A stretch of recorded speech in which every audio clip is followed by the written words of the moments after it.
head, slowing down and making no time. I gotta keep it rolling. Those in the windshield wipers snapping out the tempo, playing perfect rhythm with the song on the radio. I gotta keep it rolling. What's up, everybody that's not in here yet? That's okay. I am the rest of the month. I have guests the rest of this month for the audio podcast. I have guests next week, the week after, and I think pretty much every week next month. So I'm doing this one a day early. I'm doing it here, and yeah, I mean, I'm just gonna go through a couple things this week. This is again for this is the audio podcast. I'm trying to give you guys a little preview here. Running it on a couple other platforms as well. But welcome, guys, to the Ridehare Rodeo Podcast. I am exhausted and beat, and I've done a lot of snowboarding, hiking, digging, everything you can think of in the past few days. So, and then even when it was done, I stayed an extra day to ride with some friends. So, I mean, I still rode, and now my legs are just, I am sore head to toe, no joke. And I don't get that kind of sore, but I'm really sore. So some stories that we need to talk about this week, you guys. Well, actually, you know what? First things first, let me say this. I really want to thank everybody for Thursday. I had search and rescue training. It was an overnight training. And so a lot of it was done in the dark. But on top of everything else, I obviously and clearly had to miss the roundtable. Well, these guys did an amazing job. I want to thank all of them for doing this. So, left to right, Tom Kelly, Cheyenne at Gig Work Mama, Dana, which is DS Entertainment Network, Welty, which is at Welty, and Tremaine, who's Hey Ho Studios. You guys, these guys were so awesome to do that for me, and I really just appreciate it, because I'm definitely of the opinion from the production side of my life that the show must go on. And I mean, if you absolutely can't, you can't. But I mean, like there's ways to make it happen, and I think that ended up being good. I do want to walk you through. Let me see. So, okay, tomorrow, Wednesday, and Thursday, I have a lot of things going on. And one of them just got thrown at me that I thought was next week, but it's tomorrow. So the first one, so these are all going to happen as live streams. Some will obviously carry over to the audio podcast, but these will be on YouTube, and a couple on TikTok, might run some other platforms, clearly Facebook too. But yeah, so tomorrow at 3:30 Eastern, I have the head of operations for InDrive. You guys have probably heard of it. InDrive Rideshare. We have Adam Warner. Again, he is the head of operations. And then tomorrow night, oh, always a favorite, you guys. Lou, Mary, and myself are going to do our 8th collaborations live stream. And if you guys don't know, they don't do a lot of collabs, like pretty much just us, me, and them. Again, it's our 8th. This one, if you look, it's we even named it a little different, because we've done Long Island Rodeo. We've used a few different things, but this time we're using Experiment, Long Island Rodeo Experiment. If you look right under it, it says solving all your life problems in one single live stream with Mary, Lou, and Steve. So clearly, come on in here with all your problems, and we will solve them. So we'll do our best. But last time we had a very candid discussion about what's going on in the gig economy, how they're seeing it there, and we got some real honest conversation going about what's going on, but just on a different level too, not just complaining. And it was kind of more like, why is this happening, and that kind of stuff. So we'll see where it goes tomorrow night. Thursday, got The Last Mile, you guys. If you haven't been watching The Last Mile, I'm about to start. It's actually going to have a format, so it's going to be like 3 different sections every week, or two sections and a plus section. The plus section's either for a guest or if I want to add something else if we have time. But yeah, so this week We're going to talk about Curry, Roadie, Amazon Flex, maybe some other off-brand apps, but just do some comparisons on some things on there. Smack that like if you're in here, you guys. Get this thing going up in the algo a little bit. And then Thursday. So before Thursday, I don't have a thumbnail for it, but before Thursday, there will be the story, the history of Para will drop. And it's really a combination of a lot of videos from when tip transparency was going on all the way up till now, which is actually, and in some of them, just conversations and ideas that became real things. So you guys, I think you'll like that. It's going to be on all platforms, Facebook, on my group, on Para, on another one. It will be on LinkedIn. It will be on it'll be on the Para and my YouTube channel. It will be on whatever. Yeah, trying to think, maybe Instagram. I don't know. But yeah, David and I are going to talk about Para. It's going to be David and I. It's going to be a live one. Let's talk Para app, Works, Pass, and more.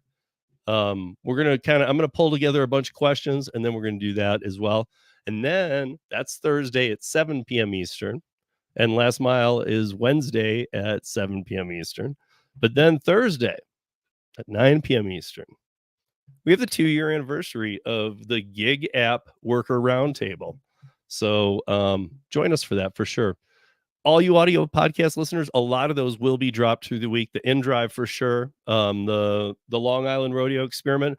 If not, I'll tell you guys that one I'm not going to drop because sometimes we run a little long on that. Last Mile always depends on if it's good for an audio listener or if I used a lot of visuals. So that's not a weekly drop. And then the roundtable is always a weekly drop. And the Gig App podcast by Para is always a weekly drop. So that was a little bit of a plug there in the beginning. Thank you for bearing with me, you guys. Appreciate you very much. Oh, and then the last Monday, the 26th at 5 p.m. Eastern, I will be having Stephanie Vigil on. Stephanie's the one who was writing the Colorado gig worker bill, and it got shot down by Senator Kevin Priola. And we met Senator Priola at the town hall this summer. He is now writing the legislation with Stephanie. So we're going to have her on here because it's very close to being real. And they're starting it off a little easier too. So what's up, Traveler? Hey, Scrabble, I just emailed you today, by the way.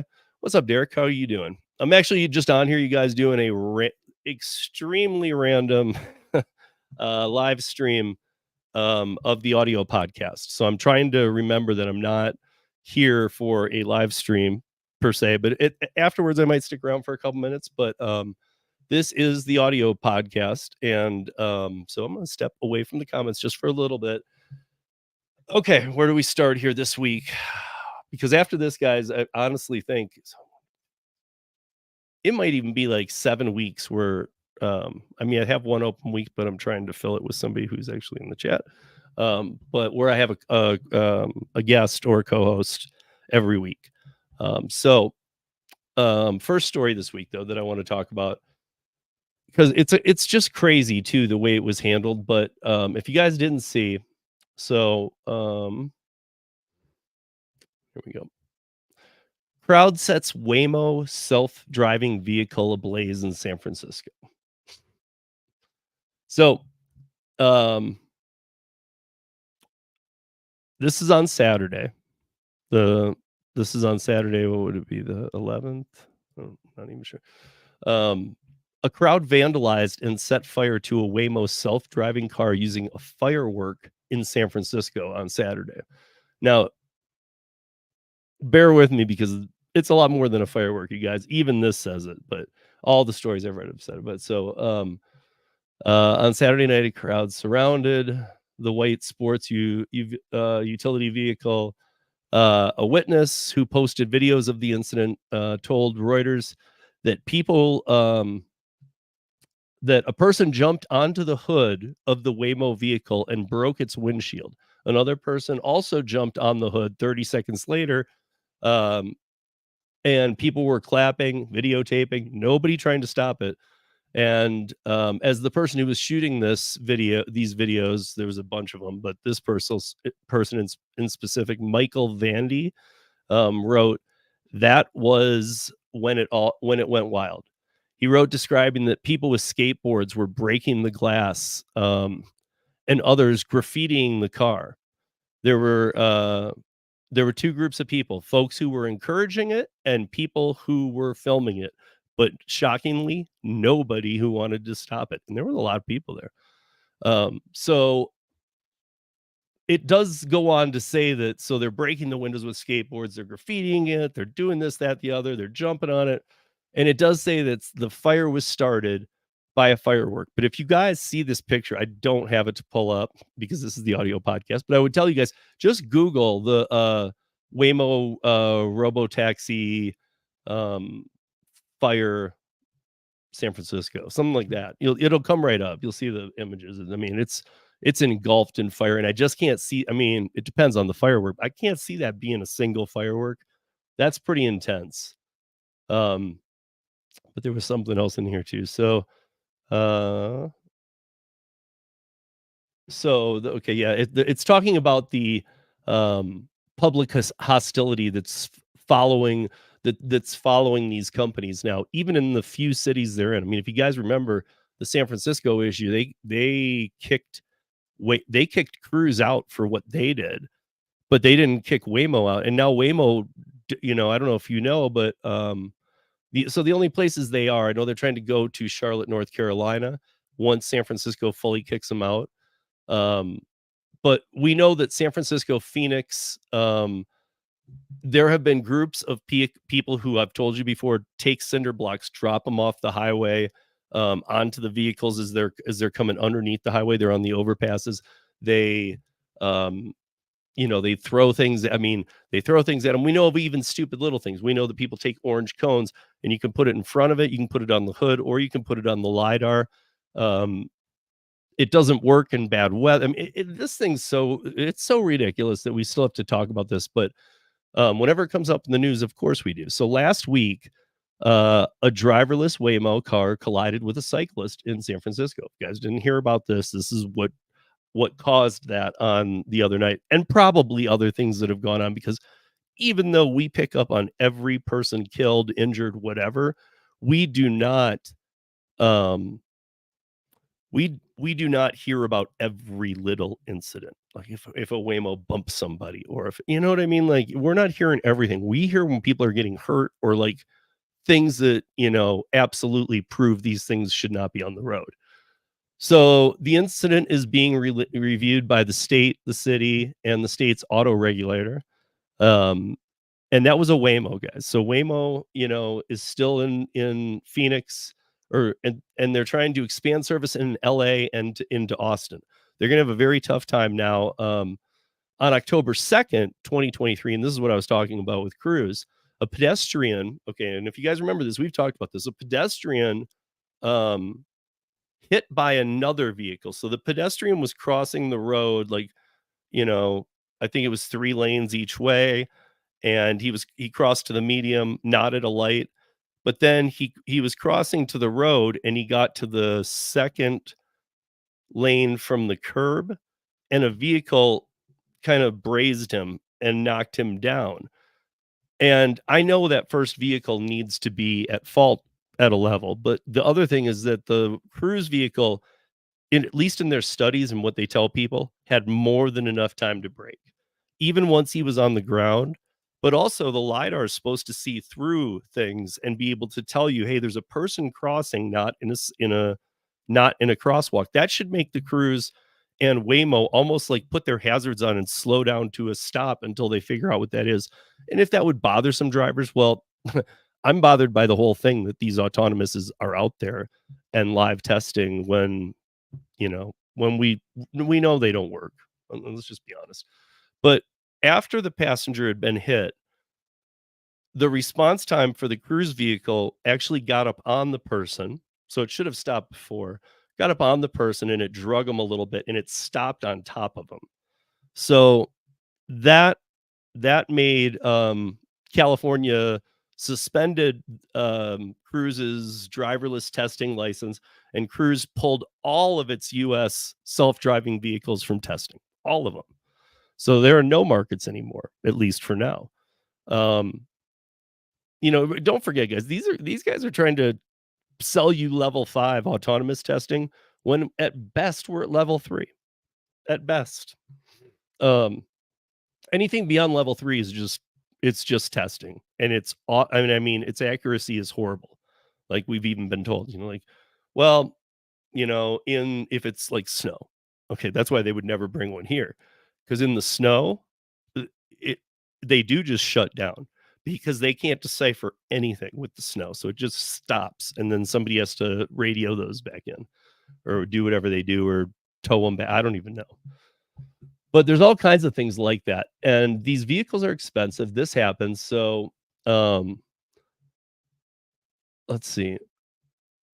So Waymo is not gonna leave yet. Waymo is now being looked at the same way Cruise was, so it is very possible that Waymo gets kicked out of California. At least a suspended same thing that happened to Cruise. That's what I've seen in most of the articles, is that they are being now looked at by, by the state auto regulators as well as the state and the city, and we know the city hates them, so the city's totally on the side of, "We don't care, just get these death traps out of here." Oddly, if you guys think, well, San Francisco wanted them. No, they didn't. That's a longer story. Gavin Newsom wanted them for a profit for the state, but San Francisco, the city, did not want these. So anyway, they're out, but I think that now Waymo is being looked at in the same light, and they're going to be held to that same light. Like, are you kidding? Well, you guys did it too.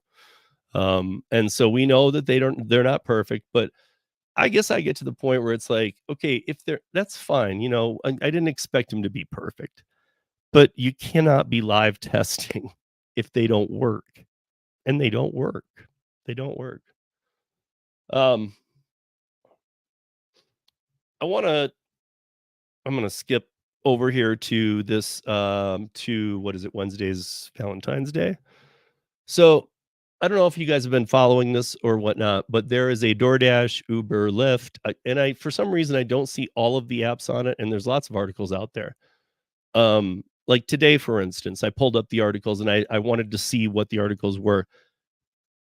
I pulled up 5, and the Business Insider one is labeled correctly. All the other 4 were not. Were they clickbait? No. But it said that, like, so, okay, here's the article that I have pulled up on Business Insider because its title was correct. The rest were not. Uber and Lyft drivers are staging a national protest on Valentine's Day.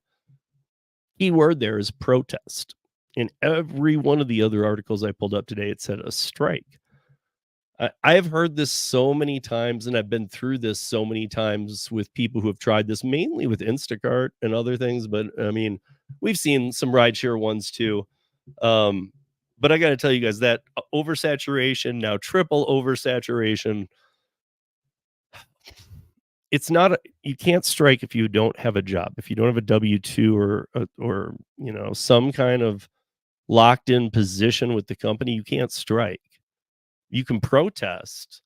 And I used to even not say it as protest. I used to just say you're taking a day off the app because it won't affect them. And in every case scenario, we have never seen the apps affected. So even like Sergio and Chris were talking about it. And like people were like, well, are you expecting a lot of people to like really, is this going to make a difference? And they honestly said no. They said where maybe it can is publicity. It all depends on how much publicity comes out. And we know that news publications, things like that, they don't want to come out if there's 5-10 people striking, but if there's 40, 50, 60, they'll come out and do a quick little piece on it. So I want to give props to Torsten, rideshare professor, because I know he's a big part of putting this together, and he believes in this so much that I'm all for, let's fix this gig economy, we need to, but I'm just not a fan of these protests, especially because they're virtual platforms, especially because every market has oversaturation and has for a long time. But now we're facing that triple oversaturation that I've talked about on many occasions, which is the migrants and whatnot. Maybe not as much on the rideshare side, but it might be making other people go to the rideshare side because there's a lot of people moving away now from delivery because delivery was the easiest for them to buy accounts, use family accounts, whatever they're going to end up doing. And it's just too bad. I mean, we're in such a oversaturated thing that's why I like a lot of some of the legislation I've seen. One of the biggest pieces I like, and they do this with the Taxi and Limousine Commission too, people. So, or the TLC does this with taxi or taxis. They do, not really with limos, but they do it with taxis where they cap the amount of cabs that can be on the street on any given time, and all the days different. So like a Monday, Tuesday, Wednesday, Thursday. A Thursday is like a big bar night, so it might be able to have a different par of drivers on Thursday evening for the bar hours than a Tuesday. But regardless, the city to try and, I mean, cabs are having it hard right now, have been for many years. But to try and keep the playing field somewhat equal, they have to do that. They have to say, okay, look, let's say that Uber wants to let everybody out there on rideshare that they could. So if in a perfect world, Uber has 5,000 drivers when only 3,000 or 2,000 are needed. And now we're going to see in a lot of legislations, the states or cities stepping in and saying, so you guys you want 5,000 or even more. You want every driver possible. So you have a driver every block. You think that 2,000 is good and that gets you by. That's your lowest par. We're going to make your cap 1,500. And what I've seen behind these are extreme fines. And I'm talking millions of dollars per incident. So will they have this? Yeah, they'll have that. They have that technology to say, oh my God, like we now have, maybe they can't get into the APIs. Maybe they can't get into this, that, and the other, but they can see how many are on the road. And that's what they're trying to, in many of these legislations, make happen. Same thing as they do with the cabs. I mean, they do it with the cabs. I'm not even talking about food delivery people yet, but I have a feeling that's going to get thrown in there too if they don't start working together a little more. But that strike is on this Wednesday, which is the 14th. And what I would say, you guys, is like, listen, if you do rideshare, and on that day, especially if you're in one of the striking cities, I think there's like 8 of them or whatnot. But if you're in one of the striking cities and you do rideshare, but you're not going out that day or whatever, turn your phone on and just, Sergio was saying this too. Just or Chris was, just turn your phone on and leave it at home even, leave in your car as you drive, whatever. And don't, this is if you're not going to be working the apps, and just don't take anything. Because I think too many times in the past, people have said, well, don't turn the apps on. I was glad to hear Chris and Sergio talking about this, and Chris say, I think it's the opposite. I think you turn the app on and you don't accept anything. I think exactly, dude, because then they think there's people everywhere driving. So it's not going to make the biggest mark. These companies have ridiculous amounts of drivers. And if the pool gets a little low in any given city, they'll just simply put a surge out or a bonus or whatever they'll do. They will never get under the amount of drivers that they need. So it's not a strike. It's a protest. And I would even go as far as to say that, the best thing that you can probably do if you want to try and help the cause is just turn your app on and don't take any rides. You don't even have to do anything more than that. Again, this is kind of a thing for Torsten. Torsten's been, he's been a good friend to me. He's been a sounding board. We've talked about many things, also concerning safety and whatnot. So I'm kind of trying to plug this because I know this is a big deal to him. I don't see this as the solution. However, everything that we think of that is the solution never works. So I'm glad people are tearing at this from different angles. I don't have to agree with everybody to see that, okay, this causes some noise. The main thing about Wednesday won't be, will riders not get rides? No, they will. And they'll get it in the same amount of time that they were before. But here's the thing. If they can send pings out and see that people are on but not taking them, and if they can get TV and media news out to any of these locations, for that to happen again, guys, like, so you'd think like, okay, well, the media takes interest. They don't.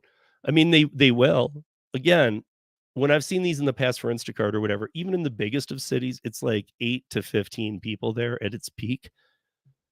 That's when like the media will come by and go, no, just keep going. We got other stories. They don't, and it's, we know how it is. Like they don't want to videotape 8 people because that doesn't really make for a story. Um, it sucks, and they could maybe pull one aside and say, what's going on here today? But then you're accused of not showing the crowd and how many there were. But if there can be 50, 60, 70, 100, even in any of these cities, drivers striking, that would be more than there ever has been. And that might get a story. And that's where I see that maybe something good could come of this. Anything that raises attention to the public right now is good. And we're seeing that on other states' legislations for sure as well. So, I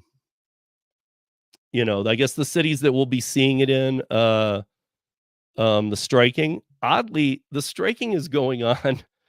It's 7 cities. Uh, wait, two are states. 2 are states and 4 cities, 5 cities. So when I name these off, you're going to recognize that the first 3 already have legislation in place, and they're the first ones striking. So obviously that didn't work. So we have New York City. New York City has had the rideshare in place, just like they do with the food delivery now, where everybody is getting screwed out of money. It does not work. Oh, thank you. Let me see that. Thank you, Christopher Taylor. I appreciate that. I'll come back over here in just a second to say hi to all you guys. So hang in there. But New York City, and we know that's already a fail for the delivery, but it's been a fail for rideshare for a long time.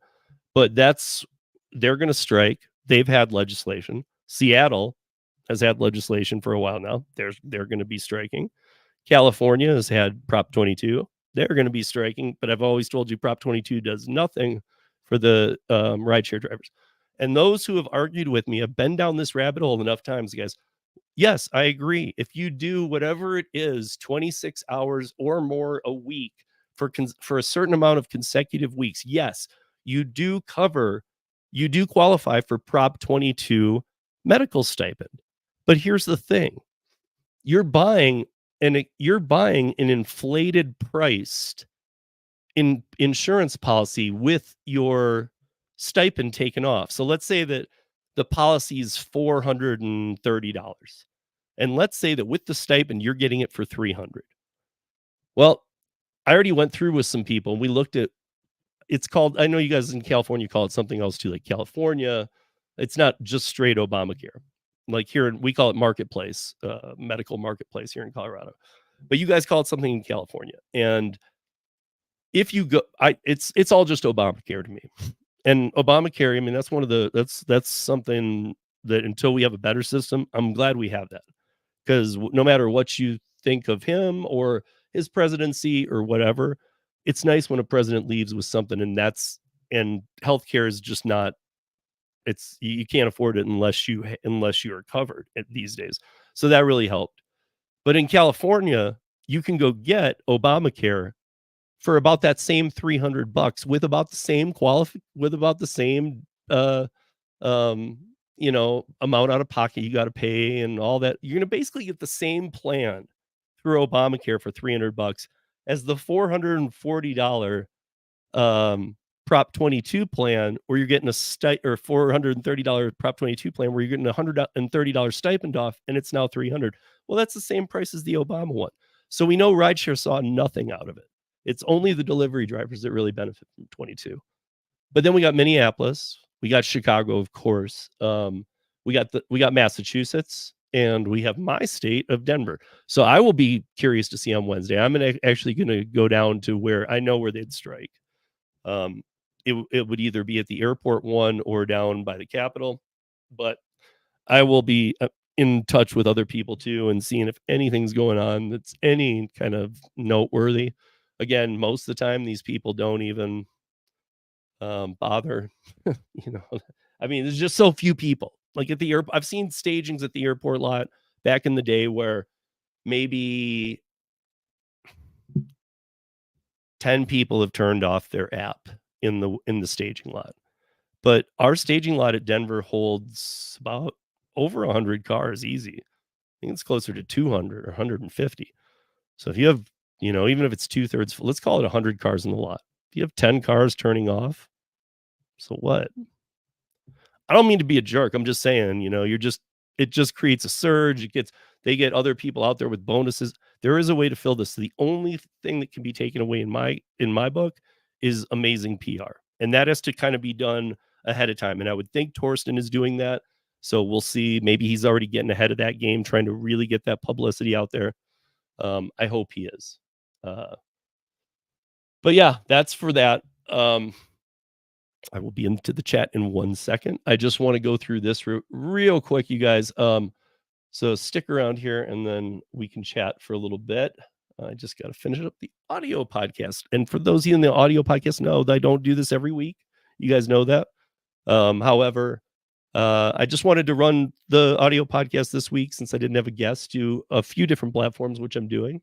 And then we'll see, this is not a norm, but I'll stick around afterwards and here on the lives and see if anybody's around, any questions or anything you guys want to talk about.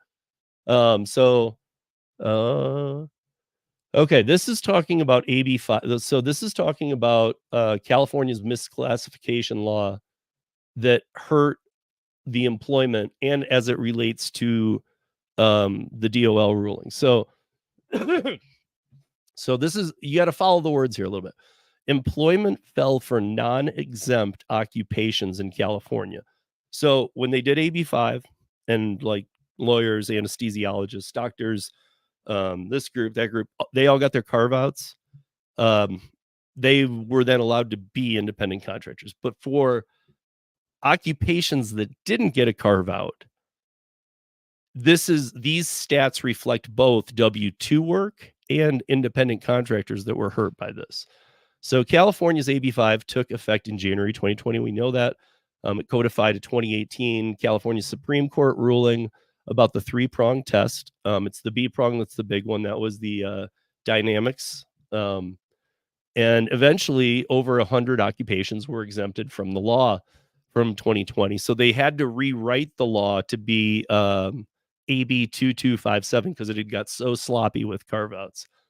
And then this is who did this study? And just so I got this right, George Mason University in Arlington, Virginia, examined how AB 5 affected the labor market by comparing the employment outcomes of occupations that were affected by the law in California to those same occupations in other states before the AB 5 went into effect. So the study concluded that self-employment in California fell by 12% on average from non-exempt occupations, while overall employment in the state fell by 5.4% on average for non-exempt occupations. Did you guys follow that?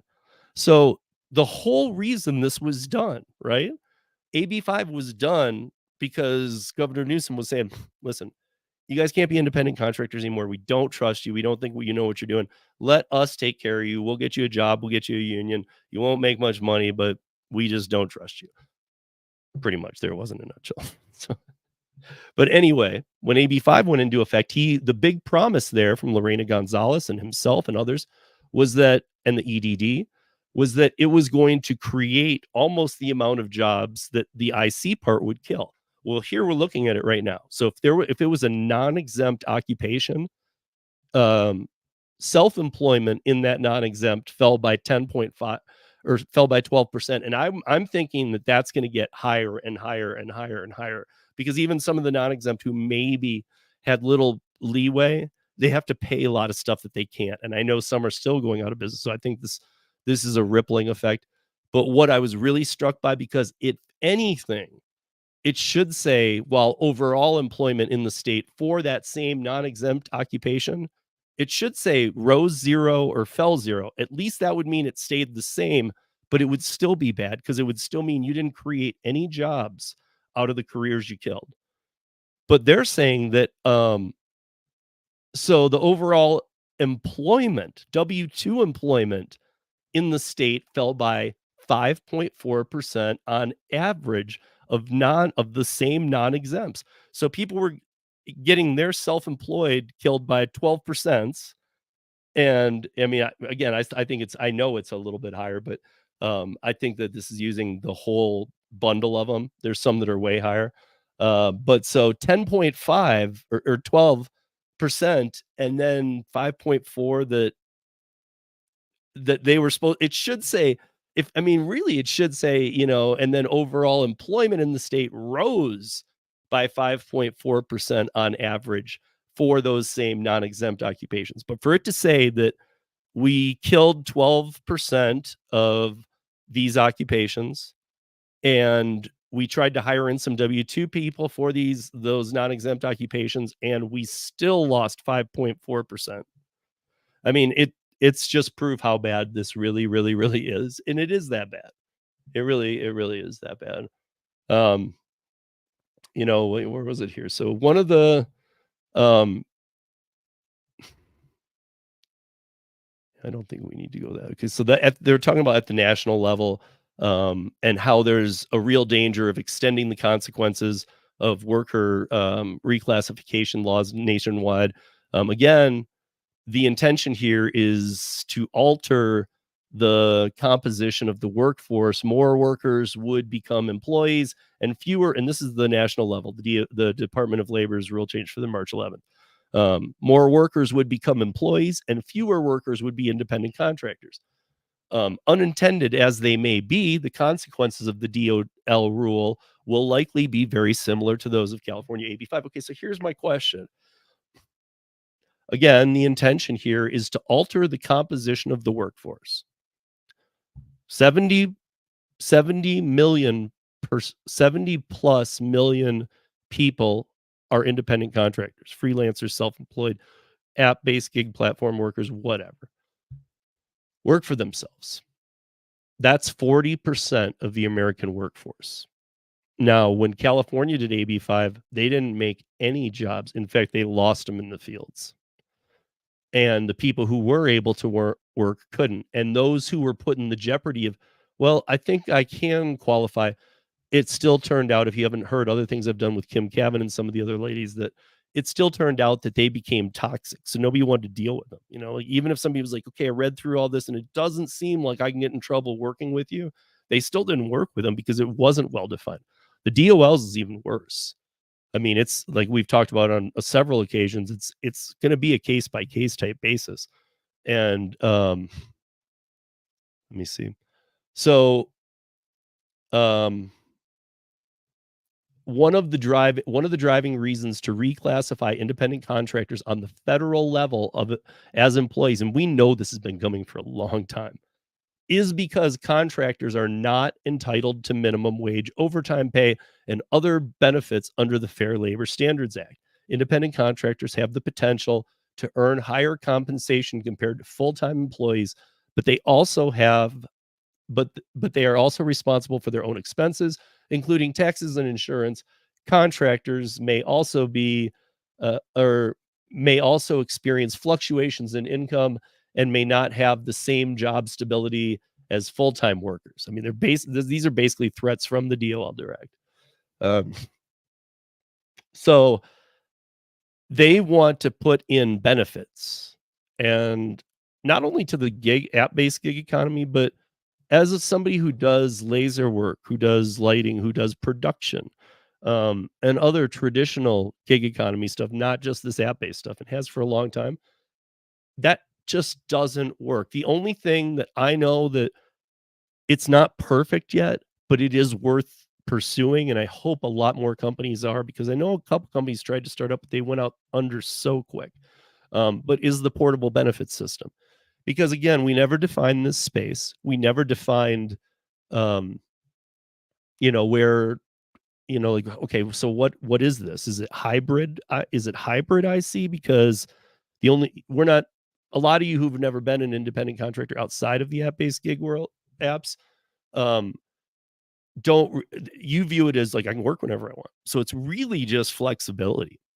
And trust me, I know that's a big one, because even when you get to self-employment, it's about being your own boss and working when you want. But you often have to work a lot more hours, and sometimes you can have a light week and then you got a heavy week. And there's just so many different ways to look at this, but it was never defined. And we need to get these portable benefits rolling, because I know that would slow a lot of this down too. So one of the Salt Lake City bills does have portable benefits in it. It threw away the rest, which I love, because it threw away all the crap about how much per minute and stuff, because that really doesn't matter. But this is the federal government now finally saying, listen, here's why. We need to reclassify you independent contractors as employees, because contractors are not entitled to minimum wage, overtime pay, and other benefits that the Fair Labor Standards Act. Okay, but that act has been in place forever, and this country has always allowed people to work for themselves. In fact, that's what this country was built on. We wouldn't even have companies if people didn't come here and build something with their hands and then take it from there. We didn't have technology. We know this. I mean, it's the land of opportunity. Is it now? It's I mean, people would come here and start things, and it slowly took a long time to migrate out west. So it's been a long road, but to say all of this and to just kind of say, listen, we've kind of given up. You guys all need to be employees, and most of you are going to be in unions. Really? Because where are the jobs coming from? That's what I want to know, because that still doesn't change my perspective. Because like some of the companies I work for on like the production side, I'll give you guys an example, but the apps would be the same way. But on the production side, some of the production companies I work with can't afford more employees. And if they do, those employees are always salaried. The first 2 years I worked for the production, the laser company that taught me everything, the first 2 years I was a salary position, and there were weeks that were light, and there were weeks I was out of country and barely had any downtime. So the whole week or 2 weeks or 3 weeks, whatever, I was kind of working. And even if I wasn't like I mean, it might be nice to go check out a town that you're in or whatever for a few minutes, but you don't have a lot of time. So that's another tough one. But to me, this is just BS to say that, you guys have to pay for your own expenses and taxes and insurance. Yeah, I would hope everybody knows that. I would hope everybody in here knows that. Look, if you have a W-2 and this, you probably understand how you're dealing with those. But if you just came into this realm and said, I'm just going to work gig apps, and I sure hope they reimburse me for my expenses and help me with my taxes and insurance. No, you're an independent contractor. This is very different. You are responsible it's the same thing as when the apps won't tell you something you should know, like liquor delivery. Okay. They won't tell you about liquor delivery because they don't have to. In fact, they're not supposed to, but then they take away some of our other rights. So we're independent contractors, right? That means that when I get hired out for a job, I am allowed to use any and all tools I want to get that job done. And the hiring entity is not supposed to interfere with me. So, okay, well then why can't I use the apps I want to go with those, because that breaks the terms of service? Why can't I use my toolbox of gig apps? You see what I'm saying? Like, we have, a lot of us use all these apps, and to be honest, if you look at the terms of service, you're not allowed to use these third-party apps. You're not allowed to. So, to me, it really is just, I'm I'm trying to do everything I can, help Mike Harubi and some other people. Mike and I have a new system that I think we're going to do a live here probably early next week. He's been gone. But how we want you guys to help us, and kind of laid that out a little bit on 13 minutes this week. But I am going to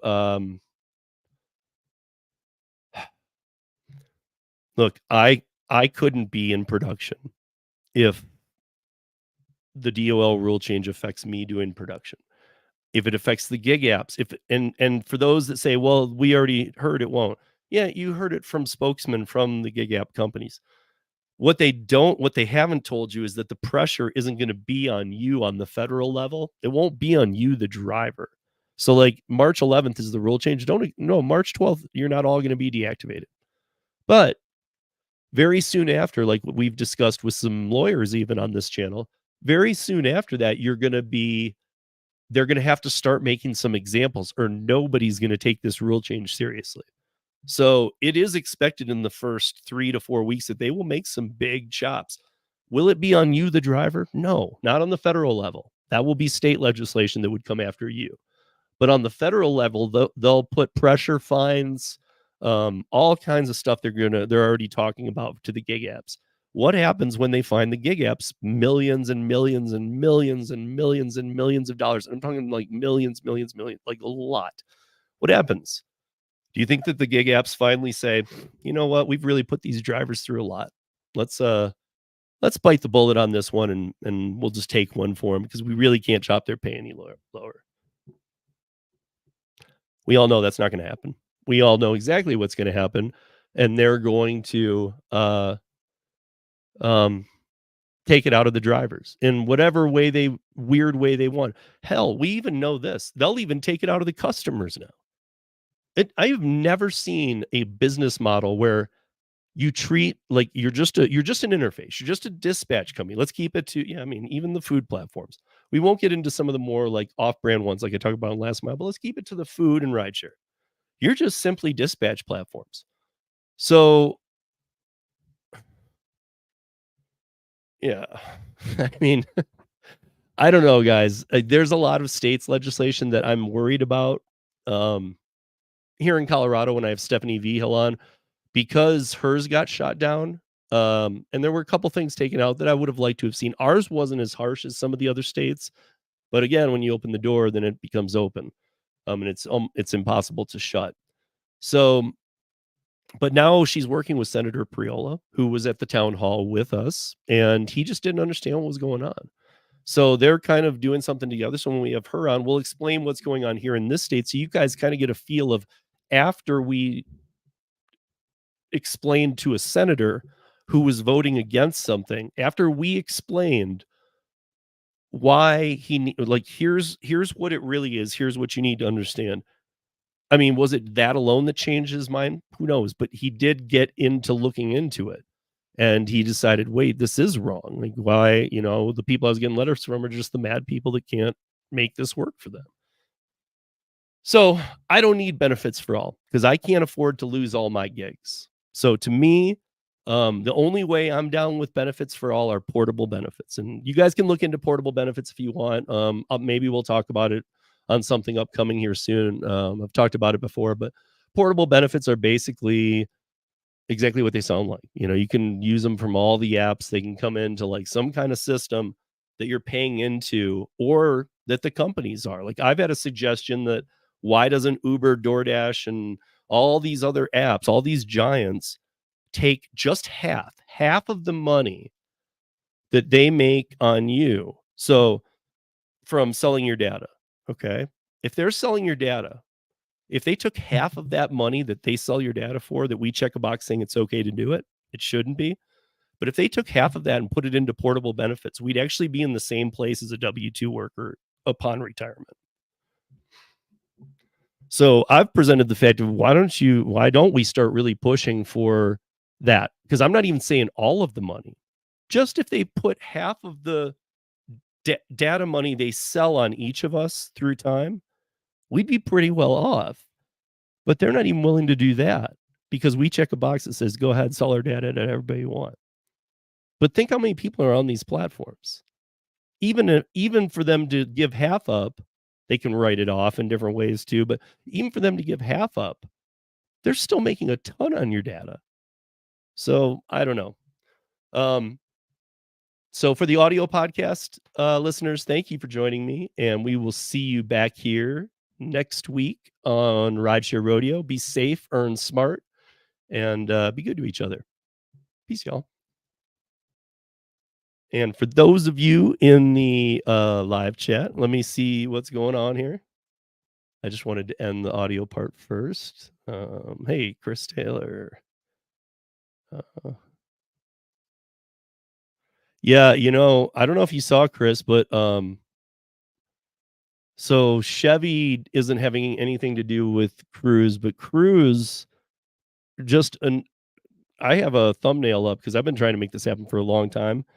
But literally just like a week ago, Cruise announced a new head of safety control or director of safety control. He's coming on the podcast I think it's April 22nd. It's a Monday. But I've been trying to get somebody from Cruise or Waymo for years, and so this can be interesting. Um, yeah, they've been doing that for a while, but um, thank you again, Chris. I appreciate that. What's up, Boots? How you doing? What's up, Carnifage? Let me see what Scrabble says.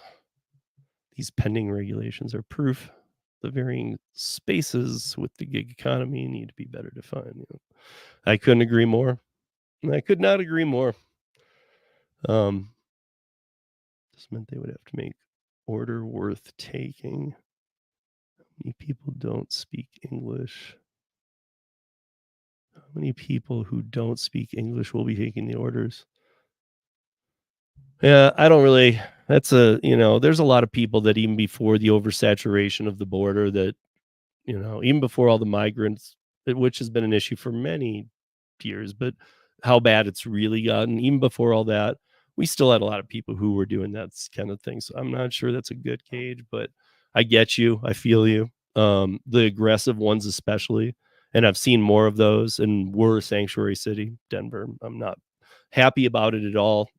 I feel bad for the migrants that are here, but at the same time, something needs to be done about this. It's getting ridiculous. Hey, Cray Cray, thank you. 4 months, right on. That's probably exactly when I started. So Cray Cray, I think Cray Cray was my first member on the channel. So thank you. What's up, Derek? And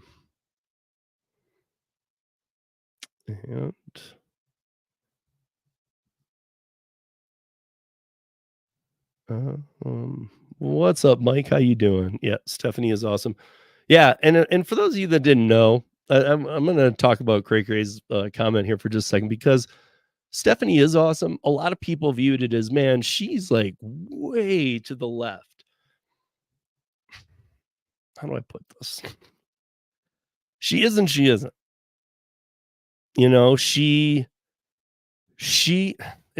I don't think, I would not call her far left. I would call her extreme, but could go either way.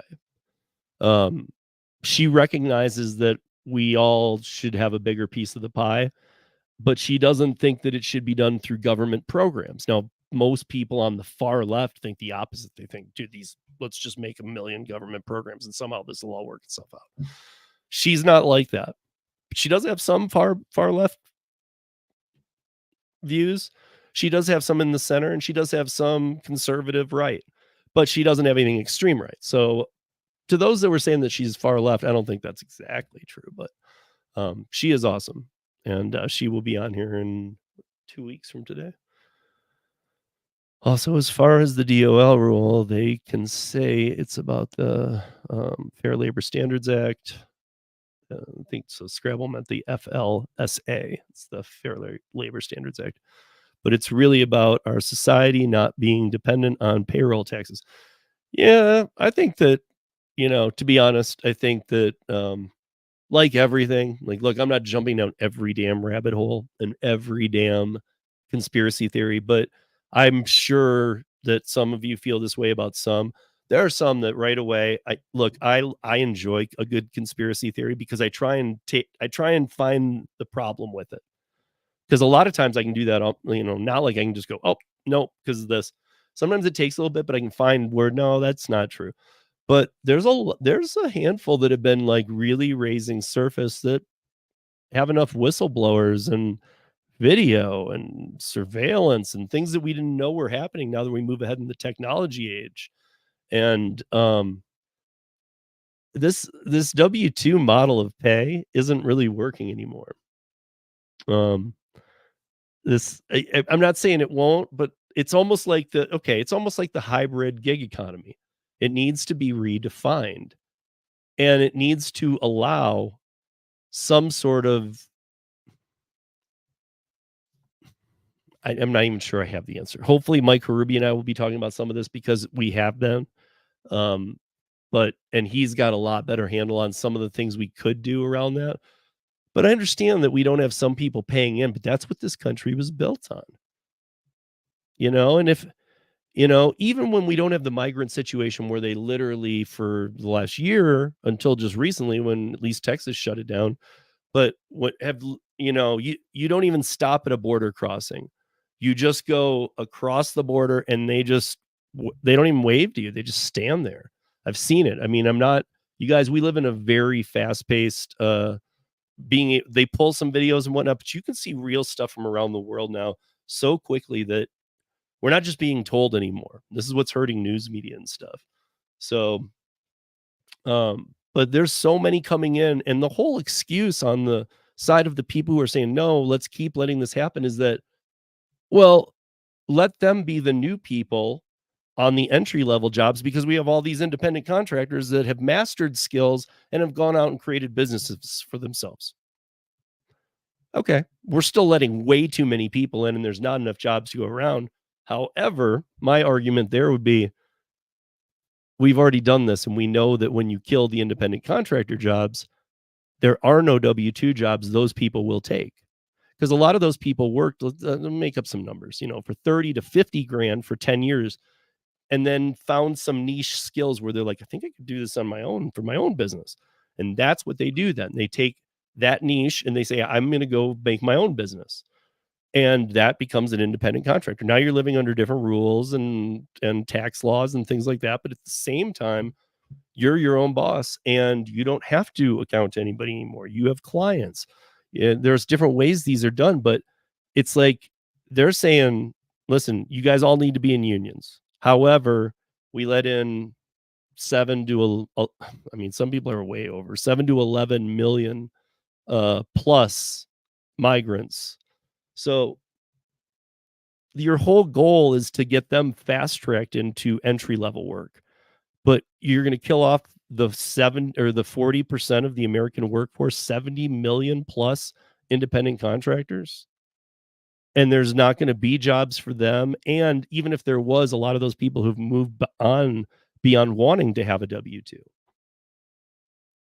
So I guess my whole thing becomes like, well, what the hell are we doing? We're screwing up at the border and we're really trying to, again, why does everything have to be so damn extreme? Why does it have to go from, hey, you 40% of the American workforce, in March, we're going to kill that. So you guys can't do what you want anymore. Really? I'm pretty sure it's still the United States, even though sometimes I question it, but I'm pretty sure. So I don't know. It seems like everybody's way too extreme. And I think that those of us who know it's the biggest problem that we have is because we're just not bipartisan anymore. We don't work together anymore. Our elected officials literally do not work together. It's always been difficult and a big struggle, but we don't work together. The left works with the left, the right works with the right, and whatever they control, it's almost like they're like little kids. They're like bitter and saying like, well, we're not going to pass anything for you. Oh, we're not going to pass anything for you. Like, okay, guys, that's been how it's always been, but at least there's been some who can cross the aisle so that we can get some things out of a stalled position. And it sure as shit wasn't hard for billions to be found to sponsor whatever 3 to 15 wars that we got now.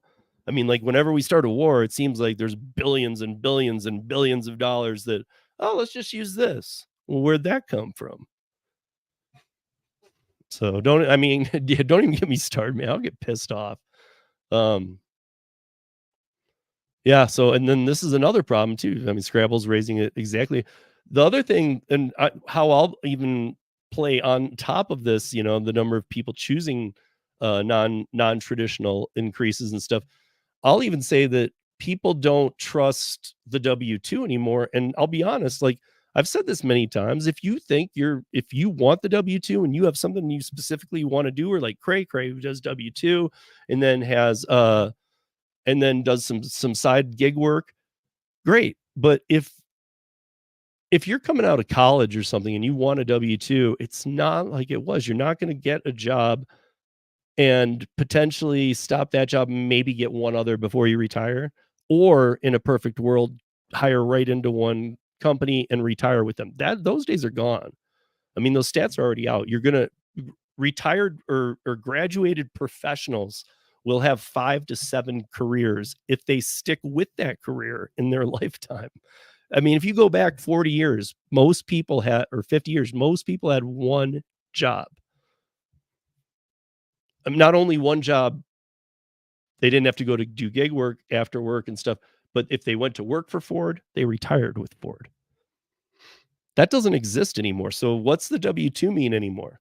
And I know that we're all hearing about these great job reports, but I've talked to enough people that if you're not in the know, what's going on with the job reports is that it's how did somebody refer it to me, that it's like a soft hiring or something. It's basically what it is there's a lot of people who have positions that they're hiring, but they're not in a rush to hire them. So, I mean, I feel like it's people prepared for a next pandemic or something else like that that could happen, or anybody quits or whatever. But businesses are having a rough time right now. Like, they're not looking to put more employees on. So when we hear these great numbers about there's jobs everywhere, no, there's not. There's crappy jobs everywhere. And in most places, we're fast tracking migrants now that aren't having to wait the process, aren't having to wait the 2 years, and they're going to be able to get some jobs. I mean, what if that line gets crossed too? Remember, all those people get to vote. I mean, this is really, oh, I don't even know what to say, guys. It's getting ridiculous. I mean, it's getting so ridiculous. I almost feel like, I don't want to go down another conspiracy hole, but I almost feel like it ain't going to shock me if some states divide here. So, I mean, there's a lot of red states that I wouldn't shock me if they're just like, we're not participating anymore. So we'll take care of ourselves. We'll take care of our state. We're not gonna. I think it all depends on how crazy we keep everything going. If we keep doing stupid stuff at the rates we're doing it, I think we're going to see some amazingly things we've never seen or dreamt of before in this country. But at the same time, I think there's some very good people working on these things. There's a lot of lawsuits being filed against the DOL we know of the one that I've talked about, but there's so many others too. I was looking at some of the independent truckers. We spoke about that. The independent truckers, you guys, if you think the pandemic was rough when we had supply chain shortages of toilet paper and what were the other big things? Toilet paper and I don't even know, hand sanitizer, like all these weird things, right? Diapers for kids. If you think that was bad, wait till the DOL, which they're already targeting them, hits the independent contractor truckers. Because those guys, if they can't work, watch the supply chain not work. And a lot of those truckers, that's not even a question. They will not go back to a W-2 job with a company. They did that already when they started, and they've now moved to their own rig. That's how they want it. It's a hard job as it is. They will never work for another company. Most of the truckers that I know or who came on Driver Nation or through that radio station that Tom had, all that stuff, a lot of those people, they've just been hanging it up as, look, I'm never going to go work for one of those companies again. So if it means it, I'll just sell my rig and I'll just live in a very cheaper retirement than I thought I was going to. But these are not people. It's not like by ending independent contractor truckers, it's not like they're going to come to get W-2s tomorrow. Now, will those W-2 trucker positions get filled? Maybe. But there's a big difference between a professional trucker and bringing on a ton of newbies, because there's a retention rate with truck drivers is horrible. That's why a lot of these places do this. We'll train you and then for free, and then nobody can and then you got to work for us for a couple of years. They have these kind of things where they're at least like making sure they've got a lock on them. But I'm telling you, people can quit all the time, and they do. A lot of people get into that. A lot of people get into trucking and just can't do it. And they end up bowing out. And with the way that the rates are going for truckers too, who would get into it? I mean, I understand we might get maybe even some migrants if they find a way to fast track their stuff, but at the same time, I don't think so. Like they don't, they've got a lot to learn about this country and everything and dealing with people and carrying loads and all this kind of stuff where I just don't know. We thought Uber Freight, a lot of people were saying, well, Uber Freight by 2025 will be completely electric and completely autonomous. Well, we now know that's not even really being worked on anymore. I mean, Uber Freight is still there, but its logistics is going back to autonomous level 3, not 5. They've given up on trying to pretend like that's really happening. So we know what the truth is now. But that said, you guys, what's up, Dana? And I gave you shout outs at the beginning, Dana. Thank you for doing the show on Thursday night with everybody else. That was a good show. Also, people are way more sensitive to the changes AI and automation have. Yeah, it's weird. I feel like some people just don't care. They're just like, I don't care about AI. Really? Now, you don't have to be extreme as me and just hate AI. And I say that lightly because I don't hate it down the road, but I know how evil all of the players on this planet are. And so once you open up Pandora's box, you can't shut it. So we've been screwing around with technology way ahead of. Once we start moving to technology that's beyond what we can comprehend, how do we it really, like, I've talked to many people about this, how do we know what it's doing? There are analysts that can look and say, well, see these patterns, it looks like it's doing this. But when you start implementing learning features and things like that, you don't know exactly what it's doing.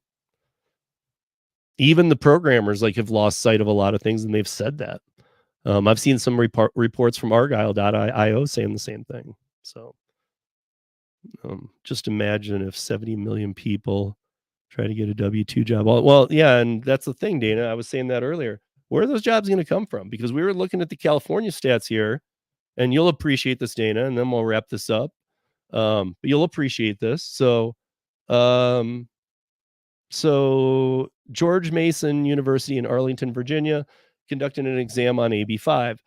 The study, and listen to the wording closely here. The study concluded that self-employment in California fell by 12% on average for non-exempt occupations. So the first thing that you would expect based on that was that Newsom and Lorena Gonzalez and those people, they said, we're going to create that many jobs, so don't worry about it. So you would, at the very worst case scenario, you'd expect no created jobs, and 12% of people's careers were lost. But the reality is 12% of people's non-exempt occupations were lost, and overall employment in those non-exempt occupations, meaning W-2, fell by 5.4%. So you lost all that percentage. You were supposed to be creating jobs. Not only that, you lost 5.5% of the people working in those fields under W-2s. And you created no jobs, you lost a ton, and you killed off independent contractors. I don't know what they're trying to do. I mean, I've said it before to other people too. I've said, dude, what do they just want to write us stipend checks and have us sit at home? This is and if you guys want to see why that can't happen, go to Debt Clock. Is it debtclock.org? Go to debtclock.org. If you go to debtclock.org, and watch that, you'll see why we can't afford to give everybody a stipend just to sit home. The other point becomes, is that really what the country we want to be? I feel like it just makes us weaker if we're not working, if we're not doing stuff. I don't know. I don't know what they want anymore. But I'll tell you, the main thing that I hate right now is that people are so divided that, not just like I was saying, no bipartisan going on, but in life, people are so divided that they're not listening to each other. And I do this all the time. I listen to people on the other side of my opinions all the time. I invite them on the podcast.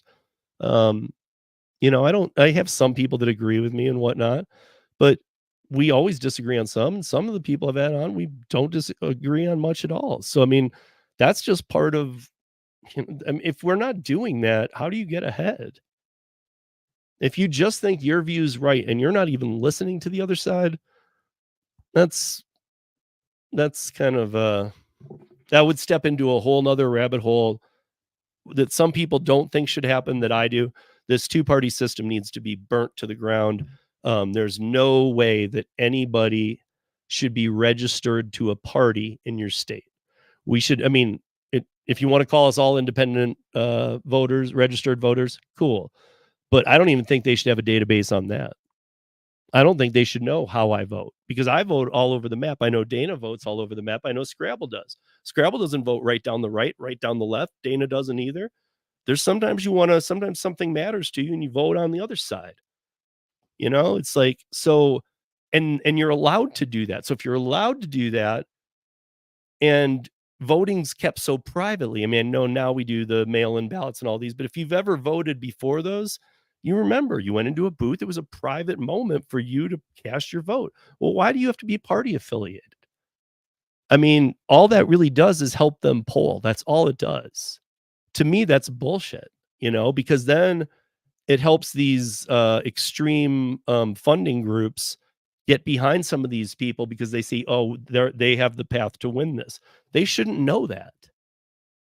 Special interest groups wouldn't be investing millions and millions and hundreds of millions of dollars, some, but not like they do if they had no clue of the outcome. Because most of those people, especially like back in the days of big cigarettes and stuff, those people were doing it knowing that their candidate would win and that they would get all the favors. So if they didn't think the candidate would win, you'd see them back off on an election cycle. So, I mean, I'm just saying there is no reason we have to be registered voters. I mean, fine. Say, yeah, we even call it a national or state database. I don't care. I'm a registered voter in Colorado. Cool. I'm a naturalized citizen or whatever your citizenship status is, and you're a registered voter, and there you go. I mean, why do you need to know what party I'm affiliated with? And I challenge all of you on that one, because if you got a good reason, I'd love to hear it, because there isn't one. I mean, I've really been around this and there isn't one. So you guys, thank you for joining me. I think I showed you a lot of things that are going on this week. So definitely come back and I'll quickly flip through them. So tomorrow, what is it? 3:30 Eastern. I got InDrive. I got their head of operations, Adam Warner. Tomorrow night at 9 p.m. Eastern, got the Long Island Rodeo Experiments with Mary Lou and I. This will be the 8th one we've done. Always fun. On Wednesday, got The Last Mile. And on Thursday at 7 p.m. Eastern, David and I will be talking about everything para. And on Thursday night at 9 p.m. Eastern, we have the 2-year anniversary of the Gig App Worker Roundtable. And then, like I was saying, I have Stephanie coming on the 2 weeks from today. So you guys, thank you for joining me. Always a pleasure. And see you soon. Have a good one, you guys. Take care. Be safe.